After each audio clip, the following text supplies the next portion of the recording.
ইয়া জাল জালালি ওয়াল ইকরাম, এটা যদি আপনি 111 বার পড়ে পানিতে ফু দিয়ে আপনার ঘরের চারপাশে ছিটিয়ে দেন, তাহলে 3টা উপকার আপনি পাবেন ইনশাআল্লাহ তাআলা। আপনি মনে রাখবেন যে ইয়া জাল জালালি ওয়াল ইকরাম এটা অনেক গুরুত্বপূর্ণ একটি দোয়া।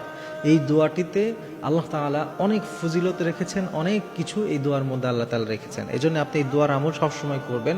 বিশেষ করে আপনাকে আমি একটা পদ্ধতি বলে দিব, এটাতে করলে আপনি 3টা উপকার পাবেন। আপনি ইয়া জাল জালালি ওয়াল ইকরাম 111 বার পড়ে একটা পাত্রের মধ্যে পানি নেবেন, ওই পাত্রে আপনি ফু দিবেন 111 বার পড়ার পরে। আগে পিছে অবশ্যই দুরূদ শরীফ পড়বেন।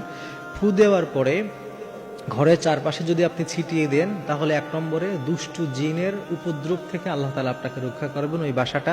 ওই বাসায় যত সদস্য থাকে তারা রক্ষা পাবে। যদি আপনি বাসার চারপাশে আপনার যতগুলো ঘর আছে ঘরে ছিটিয়ে দিলেন, বাসার চারপাশে ছিটিয়ে দিলেন, দুষ্টু জিনের উপদ্রব থেকে আপনি বাঁচবেন। 2 নম্বরে বিভিন্ন রকমের বিপদ আপদ থেকে আল্লাহ তাআলা আপনাকে রক্ষা করবেন। এবং 3 নম্বরে সংসারের যত অশান্তি আছে এগুলো থেকে আল্লাহ তাআলা আপনাকে দূরে রাখবেন, যদি আপনি এটার আমল করতে পারেন। অনেক সময় দেখবেন বাসা বাড়িতে বাচ্চারা আছে যারা খাবার খেতে চায় না, রাতের বেলা ঘুমোতে গেলে কান্নাকাটি করে। অনেক সময় আপনার নিজেও রাতে ঘুমোতে যাচ্ছেন, একটা অশান্তি বিরাজ করছে, বাজে স্বপ্ন দেখে ঘুম ভেঙে যায়।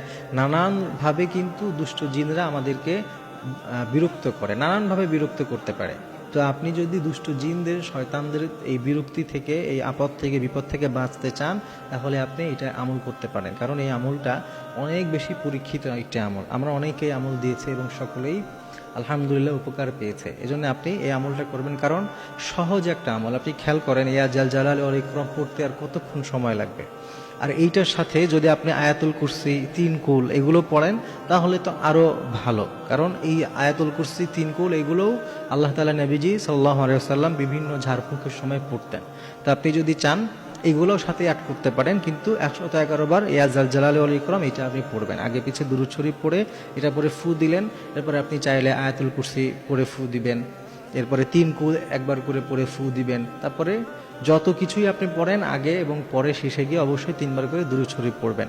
এইভাবে যদি আপনি আপনার ঘরের চারপাশে ছিটিয়ে দিতে পারেন এবং চাইলে এই পানিটা আপনি খেতেও পারেন, আপনার পরিবারে যারা আছে, বিশেষ করে যাদের জিনের সমস্যা বেশি, তাদেরকে আপনি খাওয়াবেন সব সময়। মানে ওনারা যখনই পানি খাবে এই পানিটাই খাবে। গোসল যখন করবে এই পানির সাথে একটু পানি মিলিয়ে নিয়ে গোসল করবে। তাহলে দেখবেন শারীরিকভাবে, মানসিকভাবে সব দিক দিয়ে এবং আপনার যে বাসা বাড়িটা আছে সব দিক দিয়ে ইনশাআল্লাহ তাআলা আপনি অনেক রকমের উপকার পাবেন। আল্লাহ তাআলা আমাদেরকে আমলগুলো করার তৌফিক দিন।